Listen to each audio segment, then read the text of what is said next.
What's up guys, in this video you're going to see infield of me picking up a cute girl at Ultra. And this is going to be a really good clip because you're going to see a perfect example of how to flirt with a girl, tease her, and use the push to pull method to build up a lot of sexual tension.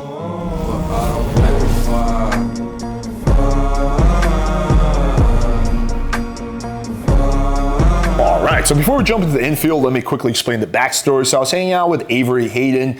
He was in Miami visiting, and we were actually filming some cold approach infield outside of Ultra Music Festival, which you're not familiar with, is a popular EDM festival that happens in Miami every year, where girls wear really scantily clad outfits, so that's why it's fucking awesome. And this was actually, we were leaving. And also a little quick backstory is I had another date that I was waiting on, so I was rushing home because my phone was dying. And as I was going home, this chick made a comment about my dog, and I was like, ah, fuck it, whatever, and I started flirting with her. I forgot we were filming. Unfortunately, Avery forgot to mute his mic, so you're gonna hear him in the background, which can be a little annoying, but you're still gonna be able to hear what I'm saying. I'm also gonna give you guys an in-detailed explanation so you can see, okay, why am I doing what I'm doing? Why am I teasing the girl? What method am I using? So this is all gonna make much more sense. All right, so let's jump right into it.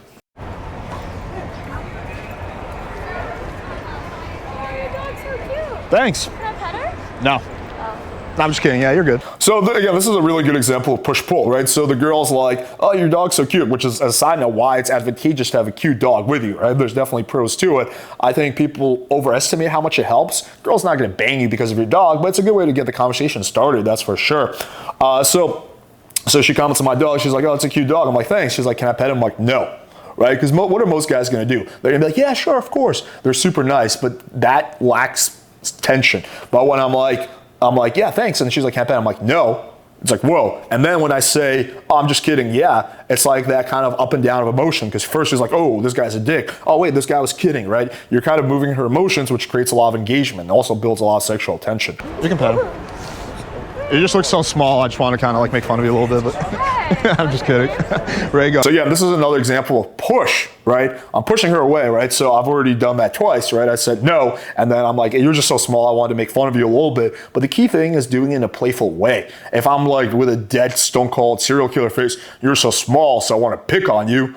That's just going to be like, this guy's a dick, and move on. Like, girls, contrary to popular belief, don't enjoy you being rude to them or disrespectful or being an asshole. No, but girls do like a guy who's confident, and if you're teasing them in a very playful way like I'm doing, then, you know, it's going to work really well. And a really good gauge of whether you're teasing her the right way, is she laughing or is she getting defensive? Is the girl giggling, or is she like, what? Why did you say that, right? So that's how you know if you're on the right track. Where are you guys going? I'm heading back to the charge my phone because I'm on the verge of dying. I am dead. You're dead? Yeah. So you're a ghost? Yep. No, like I'm 16. a lone ghost right now. What are you doing? So as a complete side note, this is actually a pretty good example of flirting technique. You purposely misinterpret what she's saying. So she said that she's dead. She's obviously referring to her phone, but I purposely misinterpret what she's saying in order to tease her. I'm like, oh, you're dead, so you're a ghost, right? So you can see how that can, you know, work really well in a lot of situations. Walking back to a hotel. I don't know. That's something you want to find out pretty quick. Damn, that's gonna be a fucking adventure. 16-year-olds shouldn't dress My like whole life that, is an adventure. Yeah? They do. So The fathers these days are not fathers. Nice. What's your Find name? a daughter. what's your name? Alex. Nice to meet you. Getting go to Ultra? No. Like a crop top would be as far as. Yeah, I can see that too. You look very ultra-ish. Yeah, I'd be glad to have a son. I don't think I'd want to. Oh, thanks. That's the thing holding me back from having kids. If it was like, you know. You're like, so as a side note, it would be really funny if like Avery, because he doesn't know he's being mic'd right now, if he's like shit talking me, he's like, yeah, Alex is fucking, his game sucks. That would be like really funny if that was in the background. I like you like ride him like a horse and I shit. know. I saw a Great Dane the other day, and it was up here. Right here. Oh damn. If I can do a designer. You're like what, like 5 feet, right? 4'11". Here again, I'm fucking with her a little bit. Like, this girl is clearly very tiny, so I'm like, you're like 5'8", right? That's like a joke, right? It's clear that she's not 5'8". Oh damn. Good thing I've always had a thing for like tiny petite girls. Really? So this is an example of pull, right? So you've seen so far a lot of push where I'm like, oh, you know, you're so tiny, you know, blah, blah, I tease you. But I'm like, good thing I've always had a thing for small girls. That's me pulling her in. Now again, if your game is all pull, which is what most guys are, it just comes off as like you're really desperate to get the girl. It's like, yeah, of course this guy's trying to mac on me, right? There's no challenge in it for girls. There's no like excitement. It's like you're like every other guy who's trying really hard and agreeing with everything she says in order to bang her, right? But if you're all push and you're just making fun of her, she's like, what is this guy like? I don't think he's interested in me. So the balance lies somewhere in the middle. You want to have some push, but then some pull. Okay. I know. Do you like taller guys? Oh shit, that's crazy. So what I'm doing here is I'm saying that in a sarcastic way, because obviously, you know, chicks like taller guys, right? So I'm saying it in a very I'm doing that on purpose. Like, I'm not calm. Do you like taller, good-looking, you know, Russian guys with blue hair, right? Blue eyes. You're saying that in kind of a sarcastic type of way to mitigate the douchiness of the statement. As long as it's not demon spawn, I'm all for it. So where's this hotel that you're trying to find?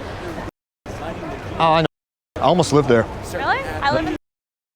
Oh, so you live in Miami? I feel like they're not right there. Okay. For some reason. So also, it's very important to figure out logistics pretty quickly when it comes to night game, right? Because you want to figure out if the girl's pullable at that moment, right? You want to figure out where she's going. You want to figure out what her situation is. Is she a tourist or does she live there? That's a huge factor, because if she's a tourist, well, the number's not going to help you much, right? Because if she's leaving the next day, you have to pull that same night or nothing. But if she lives there, you know, you have a lot more leeway with that, and you can if it doesn't happen, you just get her number and meet up with her later. Oh, you're like a tourist or something.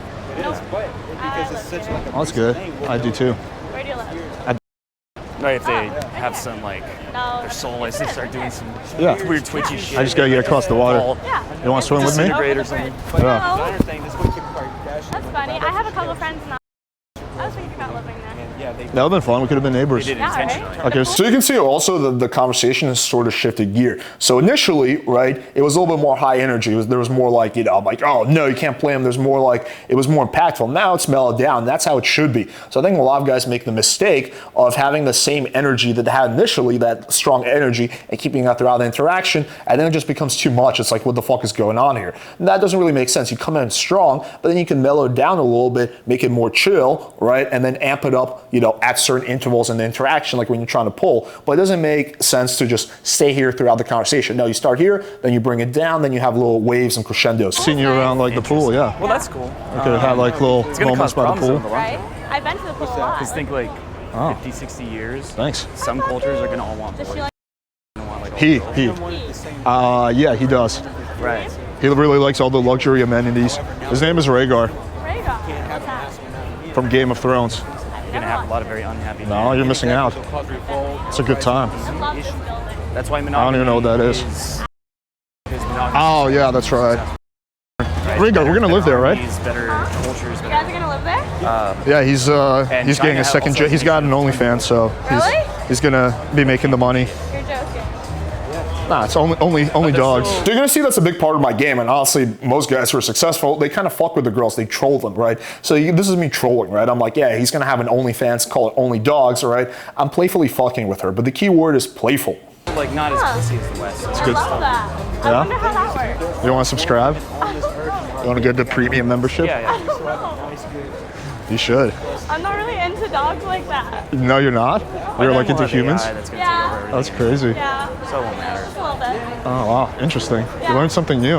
Learn something new every single day. What's your background? That's cool. I'm Russian. Russian. That's dangerous. Is it? Like Russian spies. Yeah, I'm spying right now for Putin. He sent me into Ultra to infiltrate the American culture. So this is a good example of role play. I do this quite often, right? So she's like, oh, you're Russian like a Russian spy. Instead of being like, no, I'm not a spy, I'm a normal person, right? I'm like, yeah, I am a Russian spy. And then I create the role play like, oh, I'm spying for Putin, right? And I'm here to keep track on you. And role plays are really good because they make the whole thing a lot more fun. And with the role play, it's really easy to make the convo sexual. He said you were a person of interest. Really? Yeah, he's like, I don't know about that small girl walking around in skimpy swimsuits. He's like, you gotta explore her and figure out what she's all about. Yeah. If she poses a threat to the homeland. Yeah. And find out how they approach. I have to interrogate you and shit. Yeah. So I know if I can just handcuff you and whatnot. Yeah. It's gonna be very.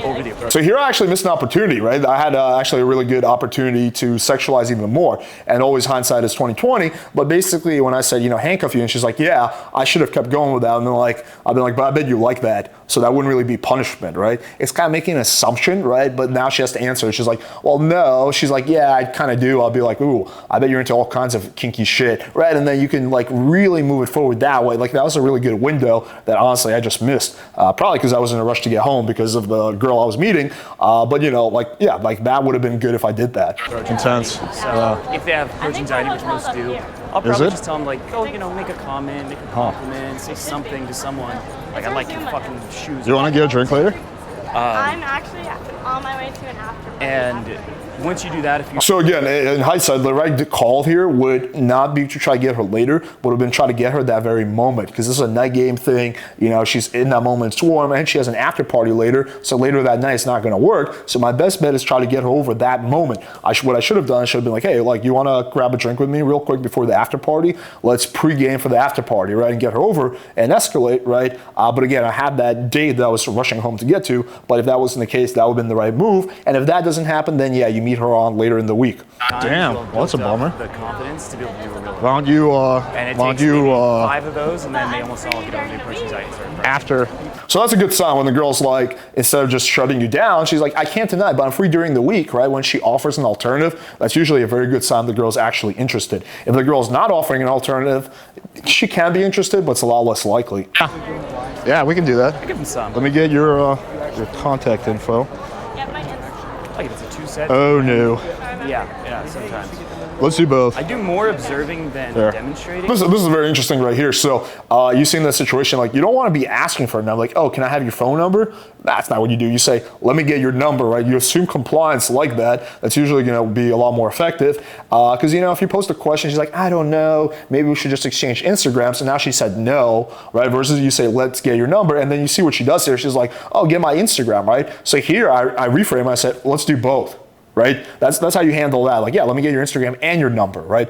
I think that a lot of guys settle for the Instagram, and that could, in theory, work. But in all my dating life, I've never once had a single interaction where I just got the girl's Instagram lead to a date. So I think it's definitely a lot better to get her number in addition. Because they could watch me. Disregard all this stuff that's in my feed. Like they could watch Infield, but they can't have someone like guiding them, pushing them, giving them feedback. That wouldn't be possible. Part 1. My hotel. You were. You made it home. I did make it home. Like success rate. And you kept me company on the way. Oh, you kept me company too. On that 3-day boot camp, I'd say about... I forgot my name? Wow. About a third. You're from... And about I want to be you. 95% of those weren't getting laid at all. No way. Yeah. So pretty high. Fun fact. You're so fluffy. Never, like, All the time. Yeah. He's a little shy. You gotta earn his affection. He's not like a slut like that. You gotta.